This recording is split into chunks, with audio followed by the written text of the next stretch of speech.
snakes? Sure we can. No Be problem. friends with them? Sure, that is not really a problem. Yeah. The snake is never a problem. We lived in worse places before. When I first had my rented room, I told you after we had been camping in the river for so long, we didn't have room, and so we had one rented room. It was full of those black and white snakes. They were all over in my room. They came and sent to me and all that stuff.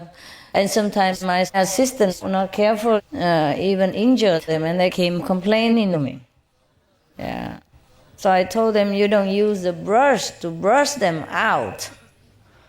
Yeah, because that might hurt their eyes or something.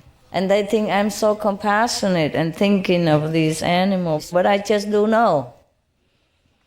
I just do know. Because they think if they don't kill them, it's good enough. It's already compassionate. But you have to use, I said, just use a bag. I put it nearby and they crawl inside and then I put them out in the bush together. But they kept coming in, they never bit us. Those are black and white, they are poisonous, aren't they?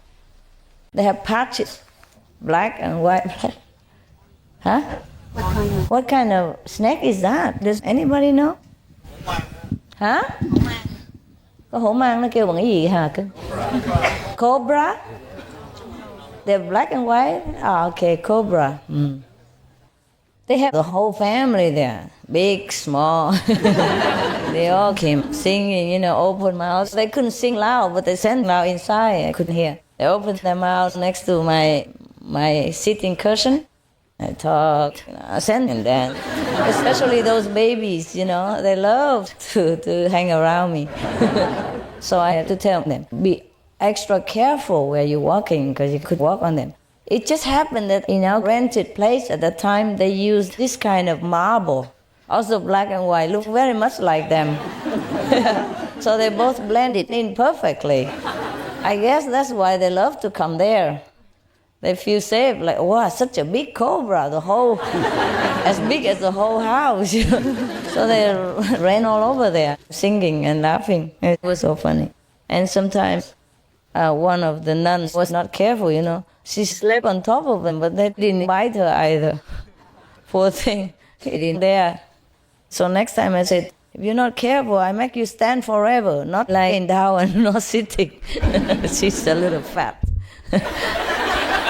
And newly joined, as a nun. She sleep right on top of the snake. Poor snake. Didn't dare to break any precept. The snake didn't break precept, but the nun did.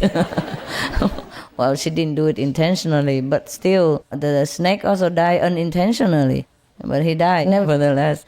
It was a poor thing, so we had to apologize and all that. You have to walk carefully, yeah. So that is not a problem, really. We have people who can talk to them also. We can also tell them to move out within a week. But then they move to the neighbors. Yeah, but never mind. It's not a problem. It is not a problem. Besides, if your karma is not for snake bite, even if you want them to bite you, they won't bite you. Yeah. But you have to go there and start from the beginning again, and I don't know if we can have permission for all these things. But it's a good area, though. But why do you like that place? Why do you like it so much over there? Oh, what, the 1,000 acres? Yeah. I don't know, I just feel the presence of it. I see the property, I feel it. It seems like it's a nice, interesting place. It is. Yeah. It is a little far from here. It's nearer to Tampa, like half an hour to Tampa, and half an hour to... Actually, there's a very near shop, though. Like, in 10 minutes, you're in the shop. Publix, for example, Publix. It's not so bad, but it's far away from everybody. From an aeroplane viewpoint, you don't see any neighbors. The nearest neighbor is about a mile. Yeah, but otherwise you don't see them. Mostly because they're all farmland, big farmland. Every place is like 1,000 acres, 2,000 acres, 3,000 acres, 500 acres. They're just 1,000 after another. It's just, I think we don't have water there. we have to dig wells. But they have water in the land. I saw they dig some holes for cows to drink. They're full of water. And they have enough trees for us to pitch tents. And they have enough water if you dig. But I'm so tired of getting permits and starting all over again. I've been starting all my life. I started in Mali, I started in Cambodia, I started here, I started in Costa Rica, I started in San Jose, the first center, whatever you name it. Yeah, I just bought it blindly, you know. There were 20 acres of it, and it was $500,000. And at that time, I didn't even have much money. I don't know how I managed to do it. Always disciples come first. And we didn't even have enough clothes to wear. We had to share between the nuns and monks. But buy a $500,000, center, which has only one house, a mobile home even. I must have been naive. And then there was a horse shed, and I had to work day and night with some brother disciples to turn it into a temporary meditation hall. We really did do nailing things, physical work. Not just like now, I'm just sitting, do that, do this, Oh, actually, at that time, I was more getting down, get dirty, and do things. Because at that time, I didn't have too many people. So I had to be everything, the brain and the action, yeah. Now I'm just a thinking tank. And I don't even have much to think anymore. I'm too tired to even think.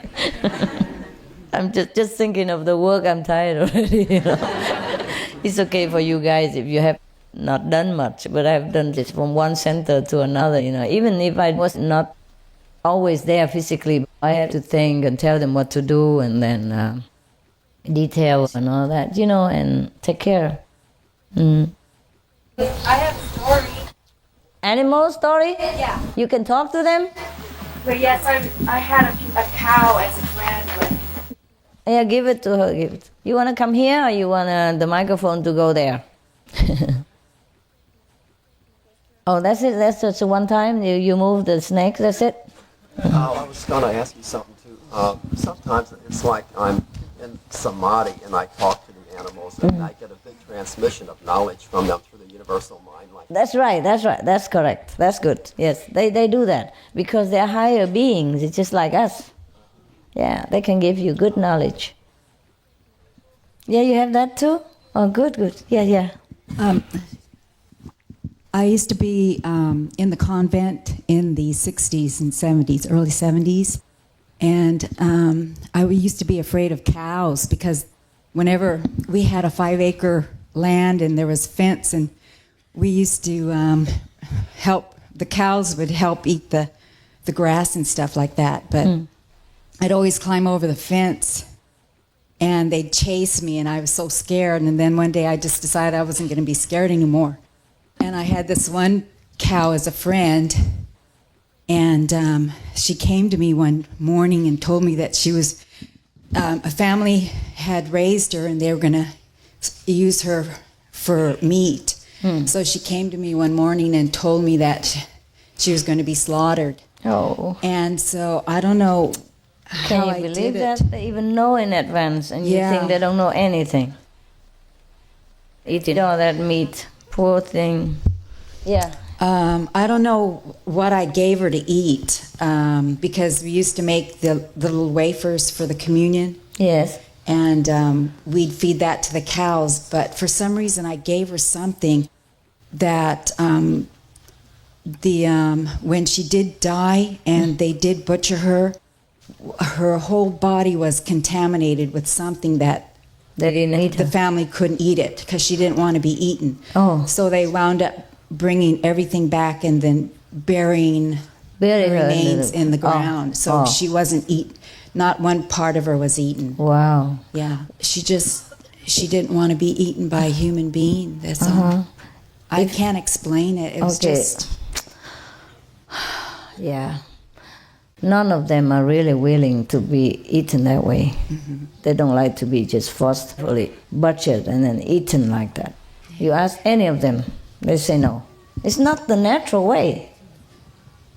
It's not a natural way that they are born to be doing. You eat just for the glutinous thing, this is very bad. Even plants, they also complain if you just eat for the sake of it. So respect all life. When you eat, you pray and you offer to God, and that is the right thing to do. Yeah? And thank them. Thank God for making them, and thank them for sacrificing their life for you. But plants are the least harmful, yeah? Because they're not moving too much, and mostly they're not as conscious. They're still evolving. But still, even if you eat them with disrespect, they gruntle. So this is a good idea that you come and talk like this, and people would be more aware of animals' feelings, and they're great beings. Yeah. You can learn a lot from them. Sometimes you ask the Maltese and they will tell you that love is the best thing. The Maltese is very loving. They call them million kisses dogs. They always love you, kiss you all over all the time. They used to be very, very beloved in Europe. They came from Malta Island, next to Spain. That's what I call Maltese. And they would tell you that love is the best thing. And fear is the next best thing. When you're fearful, you try to learn things and you have more knowledge. But when you have love, you just know. You don't need to learn. If you have love, you just know. And everything would just be easy. Yeah. So he says, if you have fear, you learn. If you have love, you know. It's very good though. So I feel sorry for a lot of people who are just munching, eating, and harassing and mutilating these great beings. In the Bible, God says, I made the animals just to help you, be your friends. They're really helping us. The cows help to fertilize the land. So it's incredible how people can do that. I'm really sometimes very startled at our ignorance about the nature of creation. Oh man.